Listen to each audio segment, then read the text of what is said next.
Hi to all fellow miners, a special hello to you. We are MinerWorld, my name is Vladimir, and today, for the first time in a long time, we shooting a review. I personally shooting the review. Our issue will be cool and filled. Today we have on review a miner from Bitmine, specifically Antminer S21 on 200 terahashes. It's new to the market. To date, it seems to be the most productive, the most highly efficient miner, but inside it is not so new. Let's take it apart and have a look. So, as always, we will start with figures. I'll pay tribute to my favorite blogger.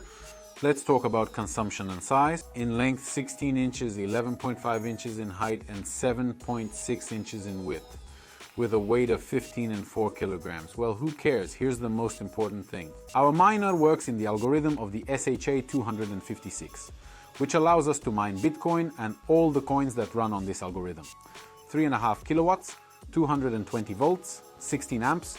We have an efficiency of 17.5 joules per terahash. And from there, we can figure out how much he's mining. And it's mining 200 terahashes per second. 200 million hashes per second. Can you believe 200 million hash sums in 1 second? To be exact, that's 208. I already ran the test. 208 million. Holy shit. What's our change? Overall, we've seen very little change visually from the top. Yeah, we've seen different efficiencies, different terahashes. Coolers are exactly the same, 420. Amperage 2.7. Control board. They didn't wow us with a new kind of control board. It's an IM Logic, as I see it now. The power supply looks like an ordinary APV12 with a small butt. Until recently, Bitmain used a C13 size type plug on the APV12 units and on the APV9 on the APV8. The upside of this plug is it's pretty much everywhere. Plenty of it and very convenient. The minus of this plug, it can only handle 10 amps. Which translated to 220 volts gives us 2 and 2 kilowatts, one plug. Our miner goes bulls 3.5 kilowatts, so it needed 2 plugs at all times to kind of compensate for that. I remember it was 2 separate units. There was that kind of ceiling in general. Watts miner went the other way. They took the C19 plug, which allows you to digest, I think, 16 amps already, which translates to 3.5 kilowatts. But we were at this ceiling. There was still a reserve for the 12 amp plugs because we have 2 10 amp plugs. And technically we could draw 20 amperes from it. And that's right in safe mode, which is not the case with Watts miners. And now the manufacturers have gotten where they are by increasing the load. These are new forks. Nobody's gonna change the standards of the world. And this is the C13th, C19th fork. And we already have non-standard forks. So they are in the industry, they are everywhere. Those who have not encountered it, this is the Anderson plug. We have it originally for DC mains. This is mainly used for batteries, for charging stations, cars. What's remarkable about this plug, it holds higher currents, it has a different contact design, so they have a larger contact area. So this plug holds more current. This particular plug can handle 30 amperes. The first one we saw was on the Watts miner, 53rd and 33rd series hydro version. This plug is not sealed, it is not designed for even wet conditions. There is a P21 connector on the hydric. It can be used. It's specifically for water. It's got a gasket in there so water doesn't get in. These plugs are not waterproof. I mean, they're just regular IP, not waterproof. Why did they come out? Obviously because we have increasing currents. What does that tell us? It tells us that the manufacturer's measurements show that this is not 3.5 kilowatts but higher, the whole 19th series. There they are, honestly, 3,300, 3,200. No one's ever gone over 3.5. And here the numbers are a little different. You'll know about that, of course, if you watch our issue carefully. Anderson connector. If you have a question about how to connect it, link to our Telegram, to the contacts of our managers. They'll tell you where to get this plug, naturally from us. Just how to get it, how easy it is. That's where you write there and you get it immediately. This, by the way, is the Toyota wire in the kit. This is the first time Bitmain has started laying down. Probably the first time. I've never seen one. Before that, the wires were bundled. I heard a rumor. I was told this morning that they did a review of it too. The one I never saw. Oh well, unprofessional. I didn't prepare professionally. Okay, that there was a plug in the kit with an Anderson plug and a C19. We got a shipment and it's not C19. But all in all, it's solvable. I'm probably more in favor of the Anderson connector because it's a specialized connector. But if you still don't understand what it is, how to connect it, and most importantly, you don't want to figure it out, just write to our managers and an adapter for a regular C12 for automatic. You can always buy good quality wires from us. Where are we on the video plan? We're just going to have to hook it up and take it apart. Or take it apart and plug it in. Let's hook it up first, because I don't know if I can put it back together again. I don't think anything's changed in the web interface, but we'll see if there's anything. So, our miner has been running for over an hour now. It's time to take a look at its readings. Let's do that. Okay, we have a standard web interface, just like on the whole 19th series. At the top, we see icons for statuses. Important parameters. These are hash rate, network connection, coolers and temperature. Below that we have the performance widgets. Hash rate per moment, hash rate over time, graph. Percentage of deviation and uptime. Even lower down we have the floors. Here, by the way, we have the changes. The error tab has appeared. Oh, that's interesting. This didn't happen in the 19 series, at least not on the latest firmware. It is now? Oh, good. And we know it. Below we have the pools widget. Here we have 3 pools, working and spare as always. Next we see information about the boards. It says here that this is S21. So we have 3 boards, 108 chips on each one. Errors, none so far. The frequency of the board, actual hash rate and expected hash rate, how it will work. Text or light temperature and chip temperature. We can also look at the chip map that they are all working properly. No chips with abnormalities. And the very last widget is the cooler RPM. Right now, as we can see, it's running pretty much at maximum. Above we have bling to make the miner blink. And on the left we have the standard tabs. On the miner we prescribe pools. These are the settings. This is also where we can change the mode of the miner. Sleep, normal or low mode. We can also change the speed of the coolers. Do not forget about saving. Next is the IP tab.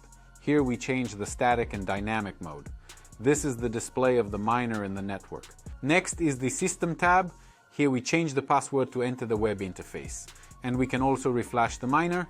Below that we have the log, the actual log for this launch, log history, and the ability to download all logs. Scroll down and take a look. The miner tells us everything it has been doing. This is the web interface. In general, it does not differ from the 19th series, except for the error tab. Now the miner has been working for 2 hours. The graph is smooth, stable, everything is good. We pay attention to the temperature. Our temperature is up to 70 degrees. Why? Because that's the actual consumption right now, 3847. That's at a temperature of 70 degrees. It's very important. Let me show you the correlation between the temperature and the consumption of the miner. So, the magic of assembly. A little bit of time has passed for you. We have now heated up the miner, closed it up in a hot room, and heated up the boards to 80 degrees. Look at the consumption, 245, 4 kilowatts, 200 watts the miner's using, just because it's hot. Now we're going to cool it down as much as possible. And see how much we can reduce its consumption without losing any power. So we put the miner out in the cold. We see the chip temperature is 65 degrees, 65 degrees. What's the reading on the watt meter? 3,667 watts. Notice how much it depends. That's 15 degrees and almost half a kilowatt of power we can save, just by cooling the machine a little better. So this test was done in normal mode. And now we change the mode to low power. And see what we get. Don't forget to save. Okay, we can see, yeah, something's approved, done. Let's look at the log. Okay, that's it. The boards are off. The miner's rebooting. All right, the magic of editing. And we've had an hour of testing. What do we see? The boards are good, they're working. We're at about 71 degrees, 72. What about the terahash? We're pushing 160 terahashes, almost 158 to be exact. The schedule's steady, nothing's jumping. It runs for an hour and 12 minutes. And we're using 2,778 watts. Multiplied, I don't want to say it's very efficient, but we can do half that. Yeah, sure, I'm doing a good job, by the way, banging the screwdriver. Like, we're going to take it apart now. Basically, you got it, we're going to take it apart now.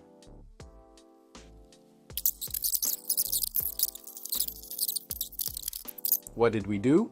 Now you can't remove the unit without removing the back cover. You rascal, of course.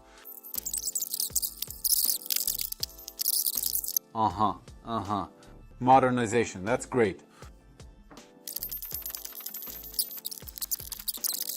Come closer so we can study it. Control board. So, like I said, our control board is an IM Logic. It's okay, the guys already know how to make firmware on it. It doesn't even flash remotely anymore, it's great. We all know the control board, nothing has changed in it except for the connectors.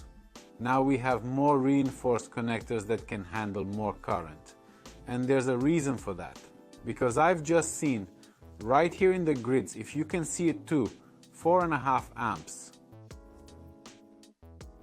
Just to remind you, it's always been 168 amps on the 19 series. Okay, just a historical note. We originally had 168 amp coolers on the first 9 series, then we had 2 and 7 amp coolers, and now we have 4.5 amps. What's the difference between them? The wattage. So we take 12 volts, multiply it by 168, either 2 and 7 or 4.5, and we get the power. What's the difference? In general, they all go up to 6,000 RPM as standard. There's 7,200, different 4.5. It's usually 6,000 RPM. But what's the difference in power? The difference is they have a different blade angle, they have a different angle of attack.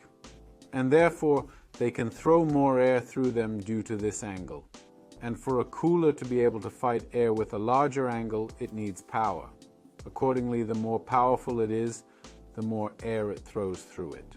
I don't remember exactly, but I think this cooler is capable of pumping about 5 cubic meters of air per minute at its peak.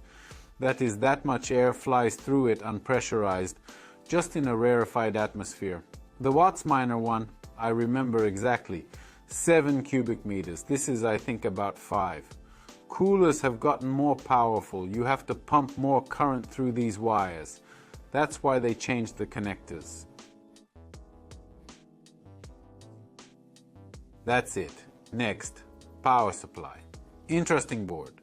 Let Jed look in front of you. Power supply. What do we got? Anderson connector. The power supply has been modified. It appears to be an APV17. That's it. Next unit. What's changed? The supply wires. This is now an Anderson connector. That's it. We see we have a ground and, let's say, a working neutral phase. But they're still swapped out. Generally, there's no difference here. Before this APB12, we had 2 power supplies here. Let's put it this way. No. 2 power parts, 2 inverting parts, and only the rectifying part was made as a single unit. Up to this point, they were divided. What we have now is a single PFC corrector, a single power part. That is the input. I understand. Here we have a PFC corrector. Filters. Relay for soft start. Diode bridge, made not in the form of a diode bridge, but in the form of diodes. Schottky diodes in other housings. Technically, it is the same diode bridge. It just has better cooling due to several elements. Why can't you just put a diode bridge on a heatsink? I don't know. Anyway, diode bridge. PFC corrector. Very cool. 4 keys. On the one hand, a nice touch. On the other hand, a very nice touch. We've added a temperature sensor. We can see it here. Now we have a unit that can go into defense. It had this function before, but they were soldered on the Textolite itself. in general, there is no difference. Fuse. Now we had 2 of 10. Now 1, but naturally 1 part. Probably 20-25 amperes it will be. Next we have filters. The cans are standing, and then we have the inverting part made with 6 keys. We've got Tashibov keys too. Here we have the keys. I don't remember, I can't see the markings with my eyes. It's hard for me to look at these things. I think the keys are the same at the entrance. Then we have a lot of inverting keys. 1, 2, 3, 4, 5, 6. That's 2 more than we have on PV12. Total. And plus the 2 keys on the PFC corrector. I noticed one interesting thing. We have 3 current transformers. There are 3 transformers here, 3 pairs of keys. What does that tell us? It tells us that this part here fits a 3-phase power supply. So the only thing we're changing, the PFC corrector, this part of the unit, and here we put a 3-phase plug. That is, the unit is designed taking into account that this part will be suitable for 380 volts. So 3 phases are supplied. I'll tell you a secret. T21 version, maybe it's not a secret to you if you're already on the subject. It comes with a 3-phase plug, so it's gonna have a plug like this. 5 wires. There's 6 plus 1 plug, 5 wires. So we probably already know what we're going to have in that power supply. That's the ACV17. To summarize, nothing has changed much in the block. The power keys are the same. In terms of maintainability and reliability, everything in general remains exactly the same. The quality is exactly the same. Most likely it has increased power. That is, if from the usual APV12 we took off about 4.5, 5 kilowatts safely, without modifications we could shoot it. I think here we can remove the same 5 kilowatts safely at 220 volts. And already at 380, I think up to 7 kilowatts, this configuration of iron will be able to remove. This is my expert guess. Let's go to the most delicious. Hashboard, the most valuable, the most expensive. Let's start with the good stuff. Our hashboard is made of aluminum. Let me just take off the heatsink. You're going to enjoy seeing the chips. So what do we have? The good and the bad. 1, very cool, very cool. Our board is made of aluminum. As practice shows, they work a little better than boards made of Textolite on the downside. Let me give you a little bit of a backstory to make it clear why I consider it a small but minus. So there was a ruler, a picture's going to pop up. I caught the history of Bitmain with the S9ths. I don't know, there's S5ths, 7ths. I caught the history of S9th. That's why I know there was a Bitmine. I personally repaired it, S9K. So they were regular S9ths. I think they had 63 chips on them. And there was an S9K. Yeah, it had a slightly different chip. But nevertheless, what distinguished these 2 miners, 2 hashboards was the location of the domains. Just to give you an example so that you can see what was the difference between S9 and S9K. S9K had, I think, a little bit more terahash. There's 15 to 18 versus 12 to 14. But most importantly, it had a higher efficiency with the same chips. But no, the chip was a little different, I think, though. Okay, just for fantasy's sake. Here's S9, S9K. There's nothing here. We're just fantasizing. Here we go. Here we have order, not order, but 3 chips in the domain. And here we have 10 chips in the domain. Now I'll tell you with the example of these 2 boards. Look. We have a common power supply. Here I think it's about 13 volts. But these are watts miners, just for understanding. We have a domain. So we've got 12 volts applied between, there's a minus here, you know, like a 0 point. And right here is the potential of 12 volts plus the voltage. This even there, 12 to 14 volts is divided between all these domains right here. I mean, that's how many of them there are. The voltage is divided. I think on the watts miner of the order of something 0 to 4 volts comes to each chip. Accordingly, if we know that our chip consumes on average there 9 watts, and when it comes to 0.4 volts, it means that it will have somewhere in the order of 10 amperes of current. And as you remember, it's the current that makes everything warm, not the voltage. Yeah, here we have domains made up of 2 chips. In this case we have, look, here we have the power terminal. And we have a domain is made up of, here it is. It's all one big domain. I won't unscrew the second one, and you have a rich imagination to copy it, put it here. Here we have one big domain. We have 1, 2, 3, 4, 5, 6, 12 chips in the domain. And the power voltage, that's 15 volts, I think, coming in. 15 volts divided by 12, that's 125. But given that it's down there to 13 volts, about a volt per chip. Assuming that each chip consumes about 9 watts, 125, it's about 8 amps. Well, 8 amps times the number of these domains. What's the point? It's a long drive, it's hard to explain, but you'll understand it right now just from practice, from experience. K-series S9K, then, by the way, there was S19K, exactly the same story. S19XP, S17E. These miners with similar domain construction, they're positioned as higher efficiency. That is, they consume fewer watts per dash hash. That's it. That is, even the same chips that are used in the miners, in this configuration, they consume less. But there is the other side of the coin. I know for sure that you are watching our reviews because you want to understand the topic well, so I am explaining it to you. We have a parameter called maintainability. And just like that, look here, if there's a problem with one chip or with the power supply of the chip, the wiring, whatever, well, usually you have a domain burnout. There's some other ones that are just as nice. We've got these here. They're not capacitors.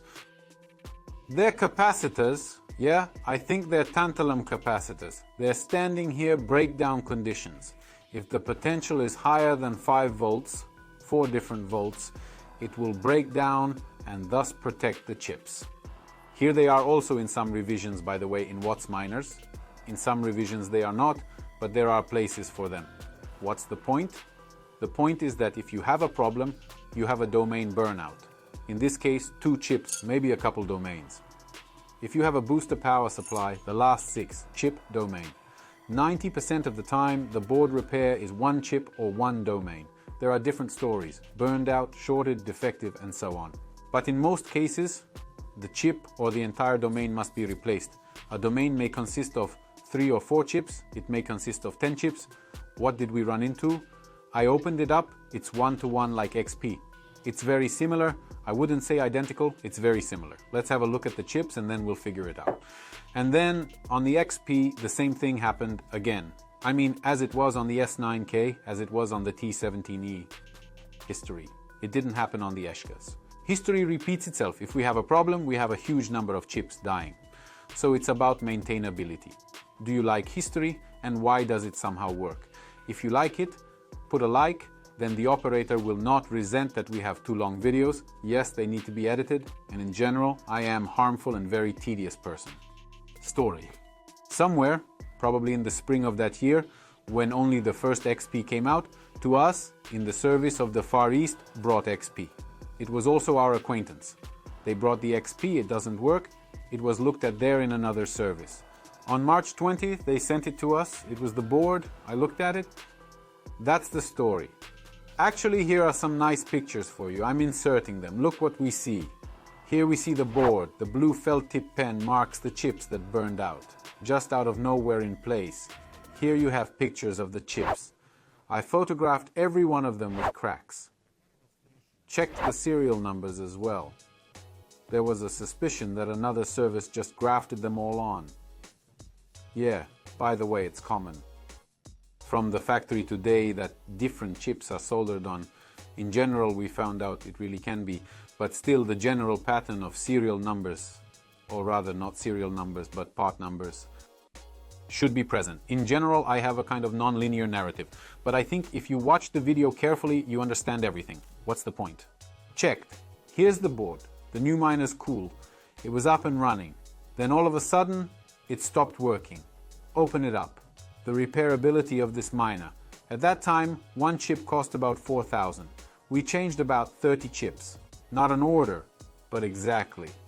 A man from China sent me 30 chips.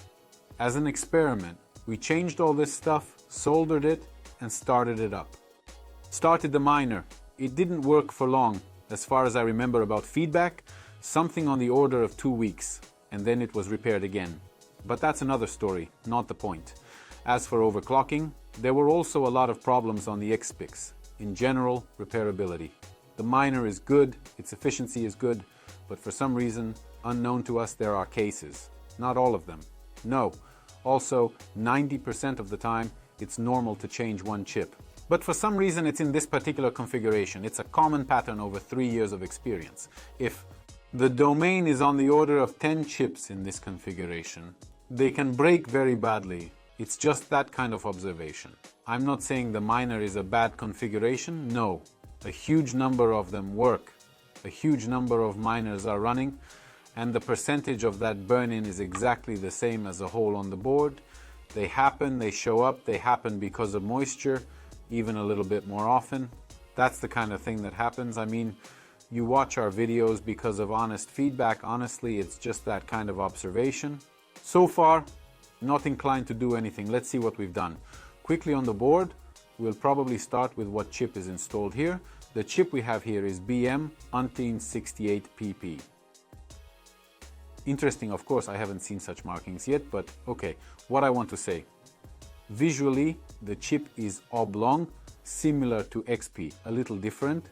The chip is modified. In general, everything is absolutely the same. By the way, the assembly is one-sided. That's a separate respect. When we were researching Ice River, Hammer, you have textolite. Like here, for example. That is textolite. You have a track that dives inside and not that it comes out here. You have about 3 or 4 layers and it can come out anywhere. Naturally, none of the, well, Hammer, okay, we have in general with whom we officially cooperate, we can get documents, and even there it is difficult. Virtually no one has complete documentation, so that here you have a sweep like on the iPhone. That's when I was engaged in repair still. That is, you click on the heel, you immediately see where it as it comes out. That is which in general, the full circuit board, they are not anywhere, no access, there are pictures. And here when you have a one-sided assembly, all you need is your eyes. You take and look where the track goes. Everything is clear, everything is clear, everything is visible, everything is great. +1 to repairability, to simplicity, because there are really cases that you have a track, it goes inside the textolite, now works, in this position does not work, heated also does not work, and it is not always possible to call where it goes out, where it contacts, and sometimes there are cases that I give the board, I say now it works, bring it back when it is completely dead, there is a floating defect, it happens, it really happens. Here it is a little easier, a little better. Power supply. As on all boards with a long domain, we have to have converters, logic converters. Converters, logic converters. That is a device that transmits signals from high level to low level, from low level to high level. The level converters, the keys on aluminum boards, in most of them are missing, so there is no peak. Not a very pleasant moment, because it is not so safe to use the board. If it is on the keys, you just programmatically disconnected it, you don't take it out, it's off, it works. Here the power always goes through chips. If there is some problem, it will be aggravated. So in the best case, if your firmware allows you to work on 2 boards, on one board, the others are better to just pull out of the machine. That is, to disconnect. Physically remove so that through it, to keep the current out of the machine. What did you dirty the board with? This part, where the air comes in, can you pay attention? Cold air, here the chips are located more densely. That is, this side goes into the air, and since the 17th series, the manufacturer locks this part. That is, if a grain of water gets here, mist, moisture of any kind, that is, it does not oxidize these parts under voltage, because the S9, there are a lot of such caught, who just on this side, just rotted parts. 108 chips multiplied by the number of boards. That's 3. We got 324. 200 terahash divided by 324, and came to realize that one chip generates us a power of 0.6 terahash. That is 600 gigahash. Let me remind you, on the 19th series, an ordinary chip, which is BM1398BB, generates on the order of 0.89, overclocked, so it can generate up to a terahash of 1. What I noticed, here we have a bin 4 marking on this board. Pay attention, look, there is bin 4. In experience, as far as we've come to it, bin is how good the chip is, which is how cool the chip is. As a rule of thumb, bin 1 is an experienced observation. As a rule of thumb, bin 1 is the best chips, and so on down the gradations. Hence, we have a difference in terahashes on the same devices, meaning we have 2 of the 19.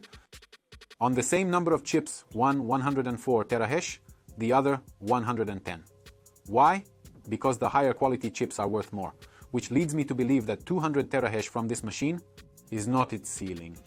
I see the potential on the power supply, and if we figure that on average we have one chip pushing around 1 terahash when overclocked, yes, with a different consumption, but I'm not talking about energy efficiency now. I'm talking about how much power the machine has, even though that power won't always be energy efficient. Therefore, I think 250 will come off of it easily.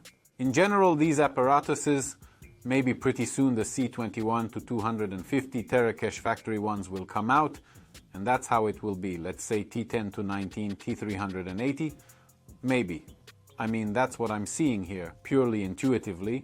The potential is higher than what's on the label, or a pretty big safety margin. That is, the manufacturer has calculated that, let's say, the XP series is not of the same quality. Yes, it's about the same performance, so we make more chips, but at the same time, we lower the frequency, we make a safety margin so that we can make higher quality chips. A safety margin so that the devices are of higher quality. That said, we do have overclocking capability. Just get the information I have in my head. Overall, that's probably it. This is about the hash boards. Once again, I want to point out that this is aluminum.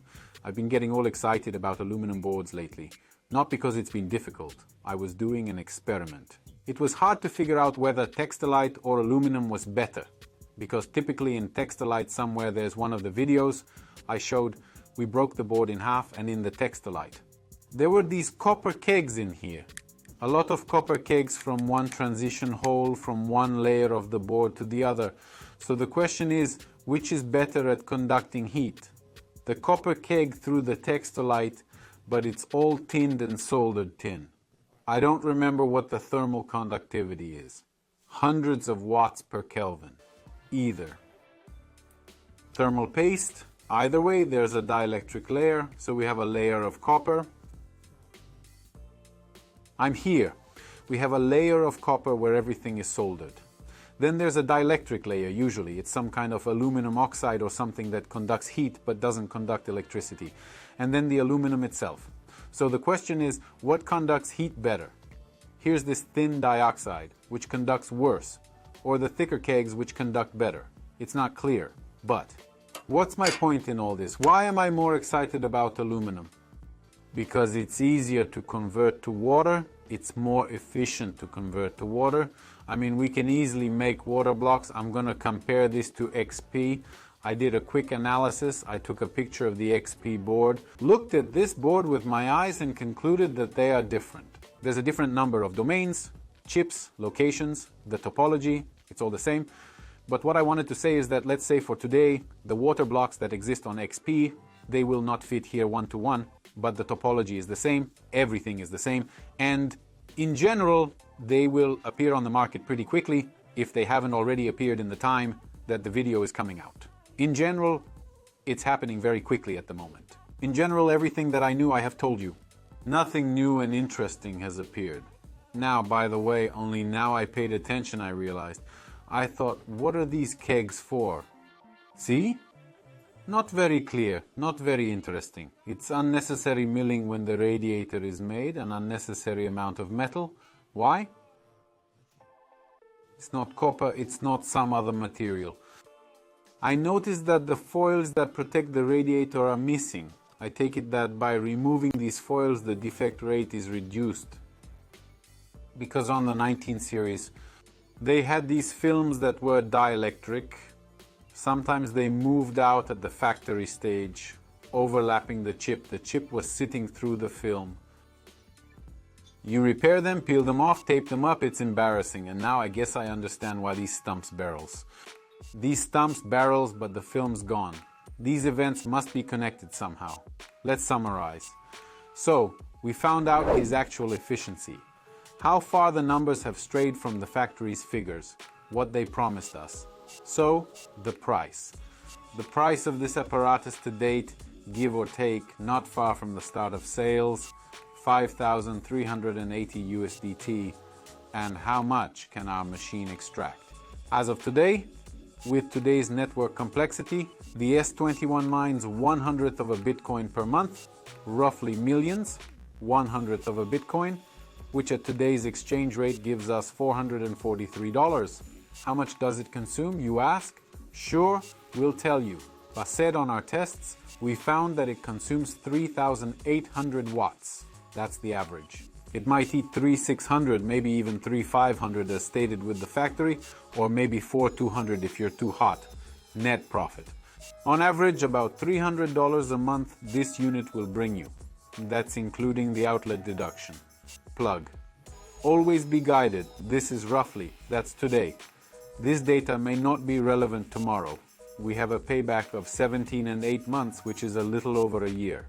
A little less than 2 years. That's about that kind of payback. That's taking into account the net profit. What I'd like to say is, if we take 3,800 watts, watts divided by 208 terahash. He was pushing us at the moment. We get about 18 watts per terahash. This unit is more efficient than the 19th series because there we had about 27 watts per terahash. Here, yes, the efficiency is there. Certainly not the 17.5 claimed by the manufacturer, although you can get those numbers out of it by cooling the unit. Plus, the handy low mode function. Yes, in low mode, even on average, it couched 17.5 watts per terahash consumed. That's an interesting feature.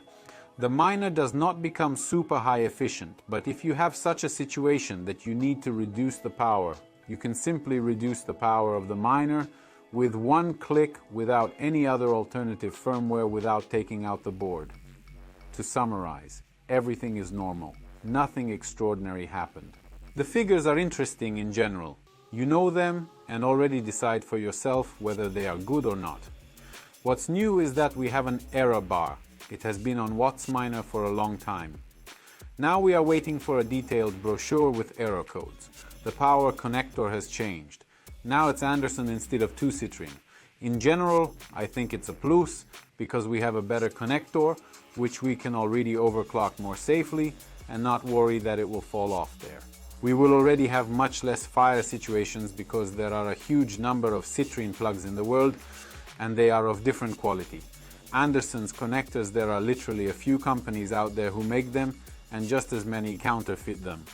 And on the whole, they are all pretty good quality. The question is how this wire is crimped. But here already, buy from the guys who make good wire. I mean us, managers, links in the description. Speaking of advertising, I am obliged to tell you where you can buy this miner. From us, of course. On our website, with our manager, on Telegram, as convenient. Contacts for you to contact us. A huge number. All are listed in the description of the video. If you are interested or not interested in any case, go through, look, save, no. Armed, already good. Reward this video with your chase likes. With you was the company MinerWorld. My name is Vladimir. See you soon.